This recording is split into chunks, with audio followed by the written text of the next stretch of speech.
ini juga Desa Pinogu namanya. Dan satu-satunya yang menghambat mereka untuk maju dan sejahtera adalah akses jalan yang tadi kita lalui.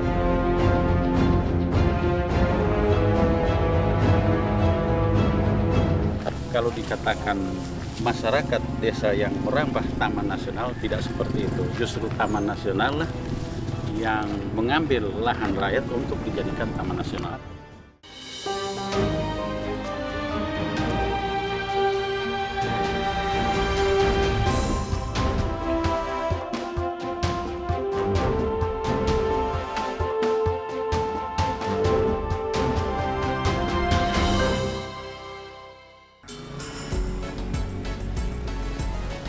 Lima belas tahun sudah, Gorontalo berdiri sebagai salah satu provinsi termuda di Indonesia. Sejak berpisah dari Provinsi Sulawesi Utara pada tahun 2000, kehidupan masyarakat di pedesaan ternyata belum banyak mendapat perubahan. Dari 1 juta penduduk Provinsi Gorontalo, 90%-nya tinggal di desa. Masyarakat menanti pembangunan masuk hingga ke permukiman mereka. Tim Indonesiaku berangkat dari Kecamatan Suwawa Timur di Kabupaten Bone Bolango.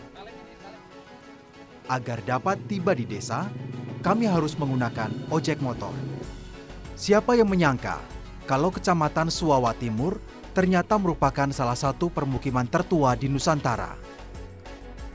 Sejak tahun 700 Masehi, penduduk Hulontalo telah bermukim di wilayah ini.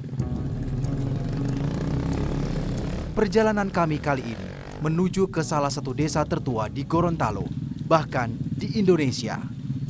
Namanya Desa Pinogu. Ironis, kondisinya hampir sama dengan sebagian besar desa di Indonesia, yakni berada di tengah hutan dengan akses jalan yang mengenaskan.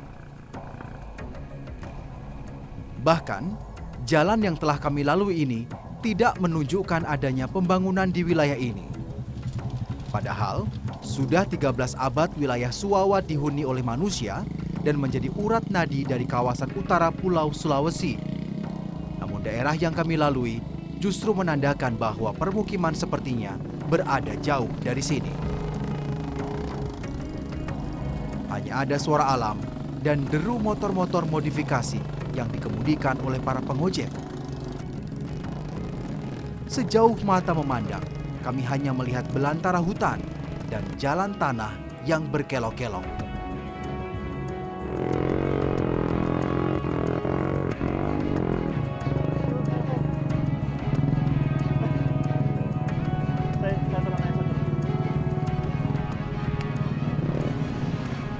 Pemirsa, inilah perjalanan kami untuk menuju ke Desa Pinogu, dan ini baru awalnya saja.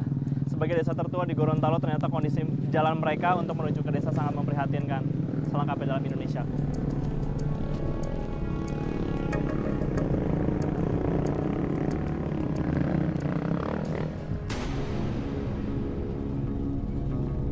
Jarak dari Kecamatan Suwawa Timur ke wilayah Pinogu hanya sekitar 40 km. Tapi sayangnya, jalan tanah ini seringkali hancur seiring datangnya hujan yang menyebabkan tanah longsor.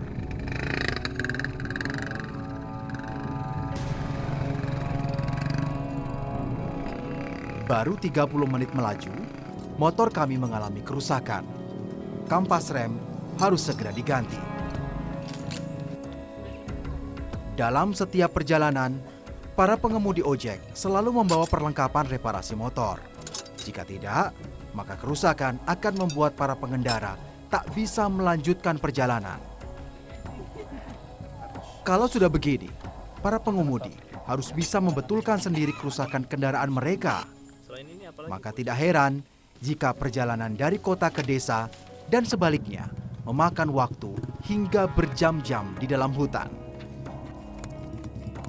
Warga yang menumpang ojek pun harus membayar mahal, tergantung kesulitan dalam perjalanan.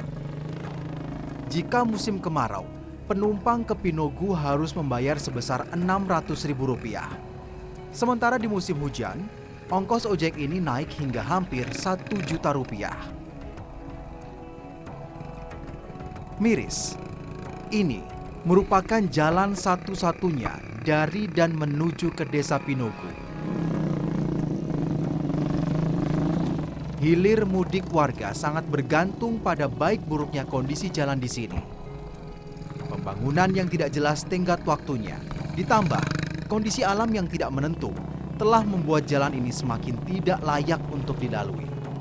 Maka hanya warga yang menjadi korbannya. Pemirsa, 1 jam perjalanan untuk menuju ke Desa Pinogo. Ternyata salah satu motor dari tim kami ini bannya bocor. Dan sayangnya kita nggak membawa ban cadangan. Tapi kita akan coba bagaimana mengakali dengan cara-cara mereka seperti biasanya, supaya nanti kita semua bisa tetap ke Desa Pinogo. Para pengemudi ojek tidak pernah kekurangan akal. Keterbatasan ini membuat mereka mau tidak mau bekerja dan berpikir lebih keras dari para pengendara motor di kawasan kota. Motor-motor ini tidak pernah berada dalam kondisi yang baik. Ada perbaikan dan tambahan di sana-sini yang menandakan sering terjadinya kerusakan pada kendaraan mereka.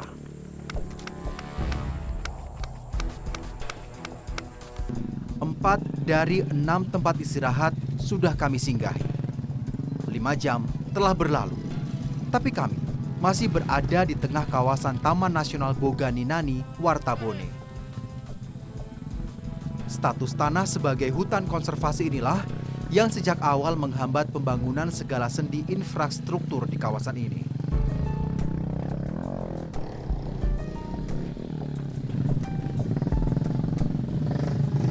Semakin banyak istirahat, semakin banyak pula waktu yang akan terbuang.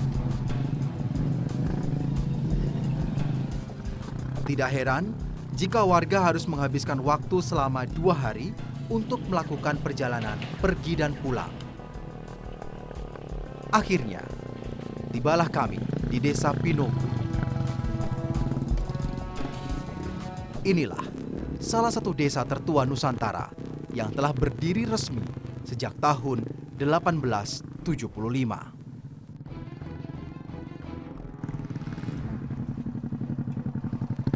Pemirsa, setelah perjalanan kurang lebih 7-8 jam, akhirnya kami tiba di Kecamatan Pinogo, dan ini juga Desa Pinogo namanya. Dan satu-satunya yang menghambat mereka untuk maju dan sejahtera adalah akses jalan yang tadi kita lalui. Kita akan lihat kehidupan mereka seperti apa. Mari Pak. Ya.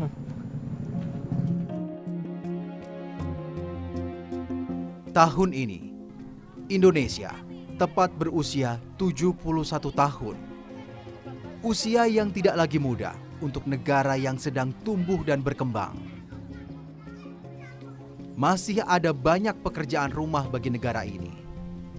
Desa Pinogo hanyalah satu dari 80.000 desa yang membutuhkan perhatian negara.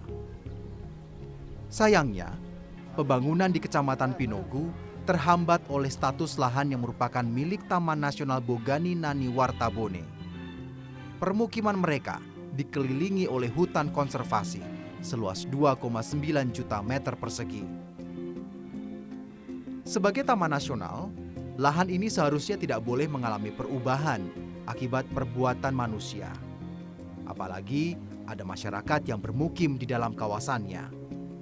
Namun, perlu diingat bahwa Desa Pinogo telah resmi menjadi desa definitif sejak 140 tahun lalu. Jauh sebelum Taman Nasional ini berdiri, Desa Pinogo sudah menjadi satu dari 39 desa yang terdaftar secara resmi dalam arsip pemerintah kolonial Hindia Belanda. Hingga jelas bahwa masyarakat telah lebih dulu bermukim di kawasan ini 70 tahun sebelum pemerintah Republik Indonesia merdeka dan 115 tahun sebelum Taman Nasional ini terbentuk. Cuma memang masyarakat Pinogo ini sebelum Taman Nasional sudah ada ini Kecamatan Pinogo. Ya. Memang dari waktu kita belum berpisah dari Provinsi Sulawesi Utara, pemerintah Sulawesi Utara itu menganggarkan 3 tahun berturut-turut untuk jalan ini. Jadi ini jalan yang kita lalui sekarang itu dibuka oleh pemerintah Sulawesi Utara pada waktu itu kita masih bersatu dengan Sulawesi Utara.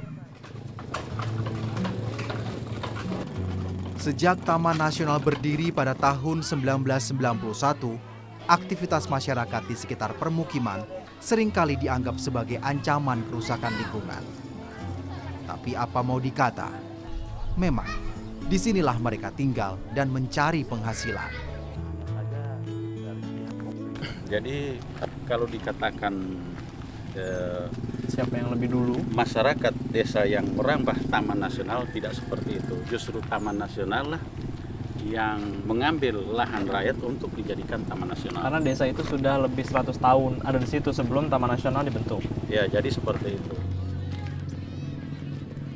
Beberapa tahun belakangan, pihak Taman Nasional mengizinkan pembangunan jalan selebar 2 meter. Hal ini menjadi solusi agar masyarakat dapat keluar masuk desa dengan jalan yang layak dari Kecamatan Suwawa Timur hingga ke Kecamatan Pinogo.